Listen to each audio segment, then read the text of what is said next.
Welcome to our deep dive. Today, it's going to be Schopenhauer, and we're going deep, like really deep.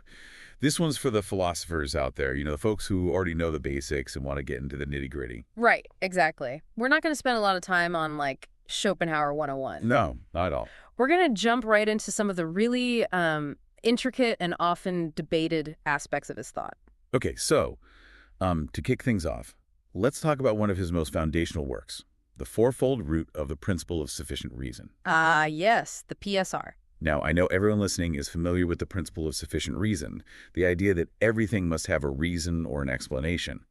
But Schopenhauer's take on it is anything but straightforward. Oh, absolutely. He doesn't just accept the PSR at face value. He really dissects it. He analyzes its different forms and how it plays out in different areas of knowledge, from logic and math to science and metaphysics. And through that analysis, he exposes some pretty surprising limitations, especially when it comes to understanding the ultimate nature of reality. It's almost like he's taking this principle, this idea that's so fundamental to how we make sense of the world, and he's kind of pulling it apart, showing its cracks. Yeah, that's a good way to put it. He's basically arguing that the PSR, while very useful for understanding the phenomenal world, the world of appearances, it ultimately fails to grasp the true nature of reality, the thing in itself. It's a tool of the intellect, right? Right. Which is great for understanding relationships between things, but not the things themselves. Right, exactly. And this critique of the PSR, it's not just some abstract philosophical game he's playing. It has huge implications for how he approaches some of the big questions like,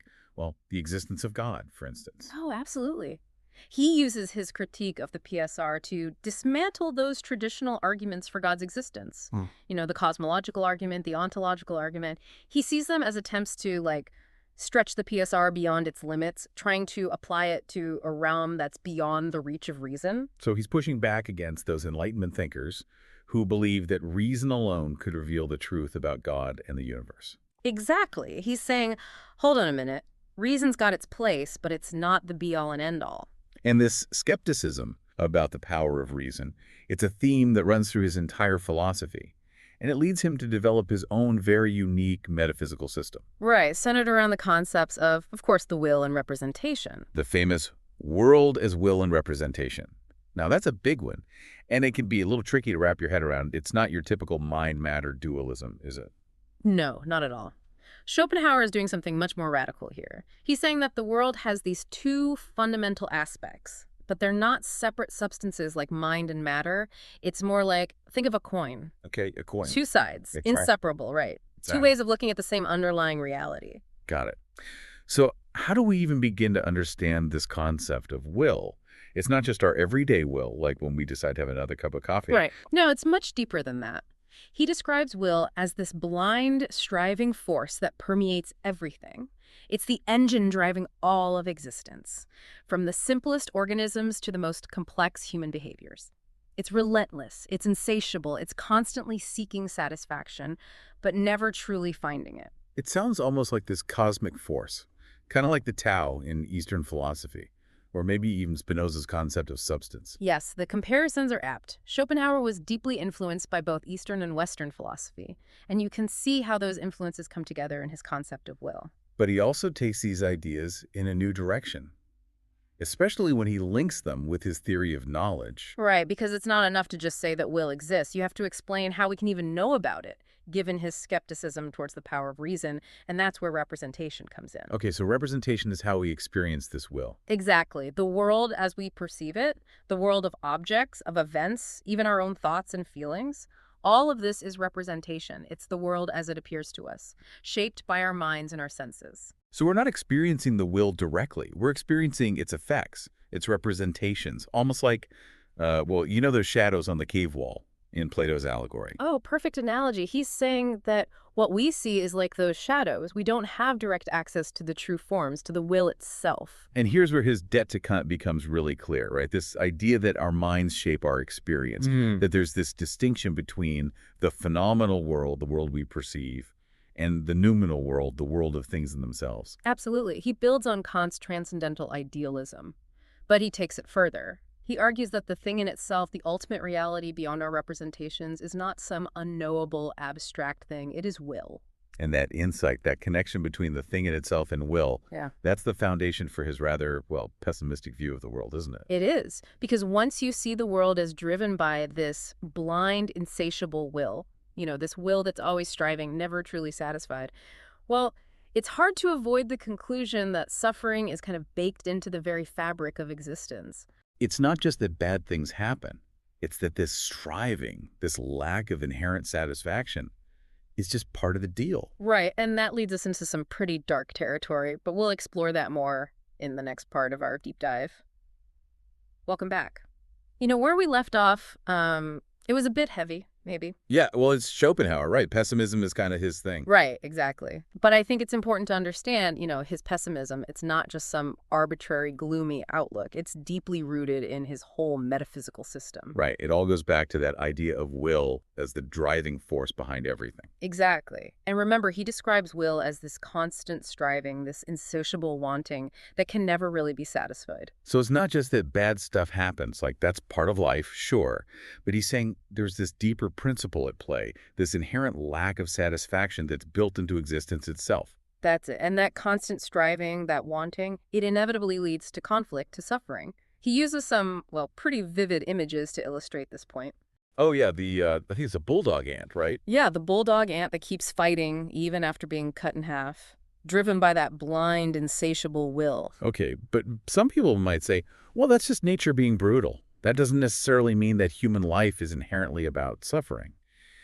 So how does Schopenhauer connect this cosmic pessimism to, our everyday experience? He does it by showing how we as individuals, we're also manifestations of that will. All our desires, our wants, our never-ending pursuit of goals, that's all the will expressing itself through us. So we're all like that bulldog ant in a way. Yeah. Driven by a force we can't control and that can't be satisfied. Yeah, in a sense. We're trapped in this cycle of desire and dissatisfaction. We achieve something and then we immediately want something else. There's no real lasting contentment. So that is pretty bleak. I mean, if suffering is just like baked into the cake of existence, does that mean life is pointless? Is there no way out? Well, Schopenhauer is definitely not afraid to look into the abyss. But he's not a nihilist. He does offer some, I guess you could say, pathways to alleviate, even if not completely escape, the suffering. Okay, so there's some glimmer of hope in all that Schopenhauerian gloom. There is. He talks about 3 main ways to rise above the suffering of daily life: aesthetic contemplation, moral awareness, and then asceticism. And these might seem like pretty different paths, but they all share something in common, this idea of detaching from the individual will. All right, let's break those down a bit, starting with aesthetic contemplation. So art can help us escape the suffering caused by that, insatiable will. Yeah, he believed that through the experience of beauty, especially in art, we can kind of step outside of ourselves for a moment. Our desires, our anxieties, all that fades away. It's about losing yourself in contemplation. So it's not just about pleasure, like, oh, I like this painting, or this song makes me feel good. No, it's deeper than that. He sees it as a way to connect with something eternal, something unchanging, like those Platonic forms that exist beyond the world of appearances. Interesting. So he's drawing on Plato here. Through beauty, we're not just appreciating something, we're accessing a different level of reality. Exactly. And out of all the art forms, he puts music on a pedestal. Why music? He considers it the most direct expression of will itself. Wait, so music, which is something created and enjoyed by humans, is also a representation of this, like, blind universal force. How does that work?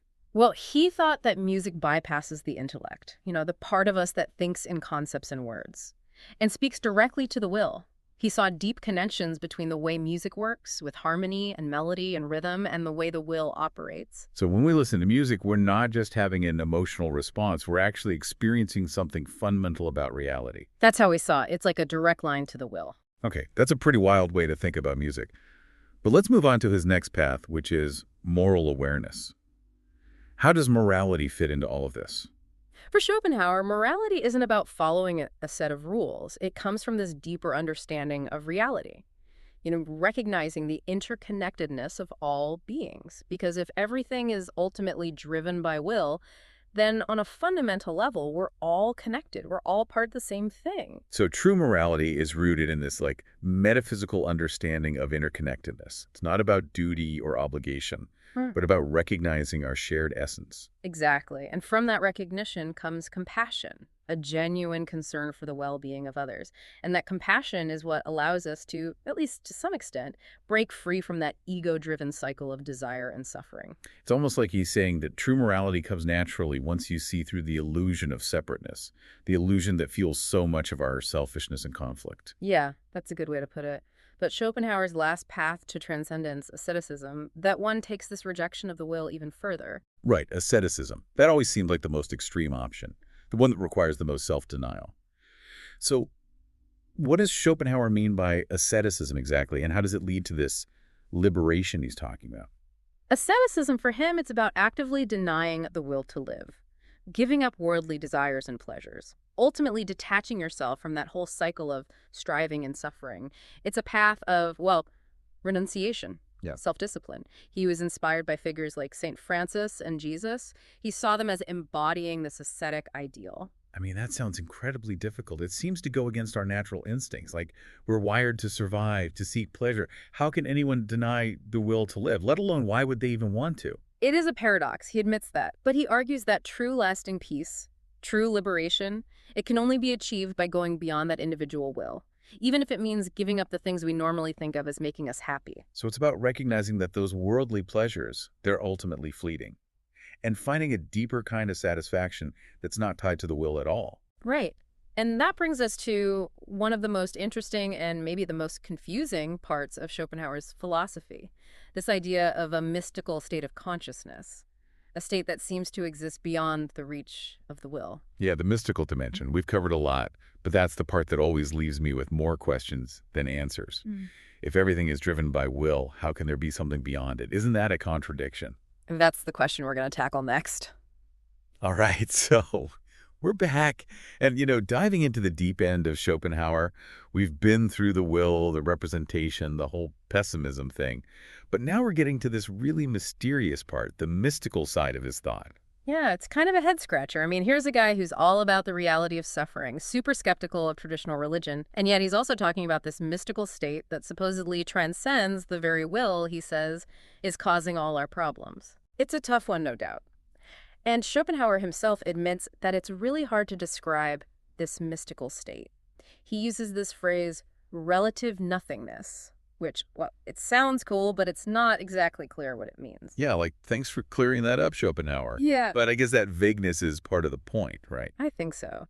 He's basically saying that this mystical experience, it's so different from our everyday way of thinking and talking that our usual categories just don't apply. So we're talking about a whole different way of knowing, something that goes beyond logic and reason. Exactly. He believed that the intellect, the part of us that thinks in concepts and words, it's a great tool for understanding the world around us, but it can only take us so far.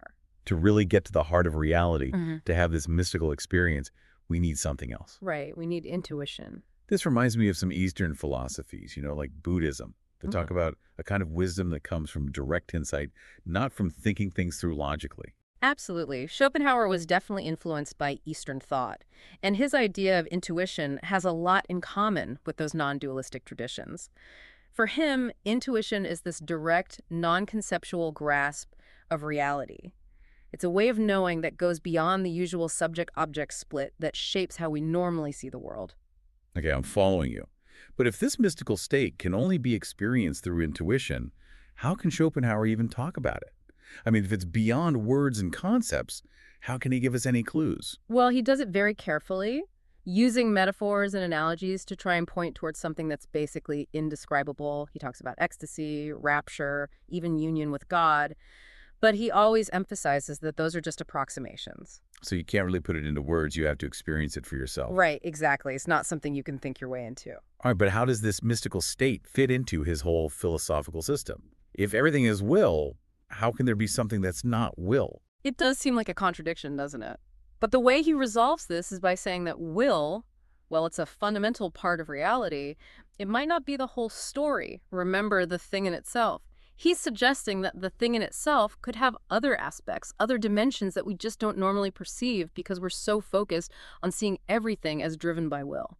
So our usual way of understanding reality, the world as will and representation, that's just one perspective.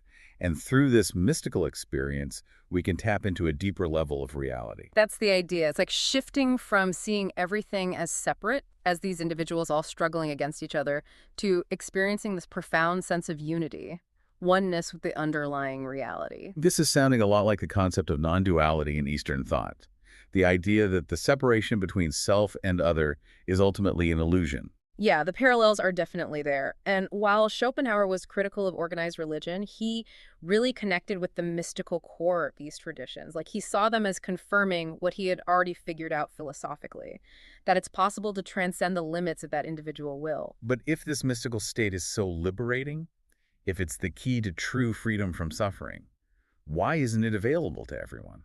Schopenhauer believed that the path to mystical consciousness, it's not easy, and it's only open to a few. He calls them geniuses in a spiritual sense, people with this special capacity for detachment, for transcendence. So it's not about being smart or talented in the usual sense. It's about a certain kind of inner disposition. Right. It's about having this willingness to let go of the ego, of all those attachments to worldly things. He compares these people to deep-sea divers who can hold their breath for a really long time, exploring these depths that most people can't even reach. I like that image. It suggests that maybe we all have the potential for this mystical experience within us, but it takes a huge shift in perspective, a willingness to let go of how we normally see things. Exactly. And this idea of letting go, of detaching from the individual will, it connects back to those other paths we were talking about. The aesthetic contemplation, the moral awareness, even the asceticism. They all point towards this fundamental change in consciousness. And this is where Schopenhauer, even though he starts off sounding so pessimistic, gets surprisingly hopeful. He's saying that even in a world driven by this blind will, there's still a possibility of liberation, of finding this deeper peace, this sense of unity. It's a strange kind of hope, a hope that comes from facing the reality of suffering head on, from really understanding where it comes from. It's a philosophy that definitely asks a lot of us, but it offers a lot too. It's an invitation to go on this journey of self-discovery, to question everything, to confront our limits, and to seek out those moments of transcendence that can show us a different way of living. Absolutely. And maybe that's the real value of Schopenhauer. He might not give us easy answers, but he asks the tough questions, the questions that make us grapple with what it means to be human and to search for those deeper truths that lie beyond the surface. But this has been quite a trip, exploring the twists and turns of Schopenhauer's thought. He's definitely a philosopher who keeps us thinking, even centuries later. And as we wrap up, I want to leave you with one last question to ponder. If Schopenhauer's right, and suffering is just part of the human condition, does that mean all our efforts to make the world a better place are pointless? Or does understanding the nature of suffering, like he suggests, actually open up new possibilities for ethical action? It's a good question, and one that connects these big philosophical ideas to the very real challenges we face in the world. Thanks for joining us for this deep dive into the world of Arthur Schopenhauer. Keep exploring, keep questioning, and keep seeking those flashes of insight that can help us lead richer, more meaningful lives.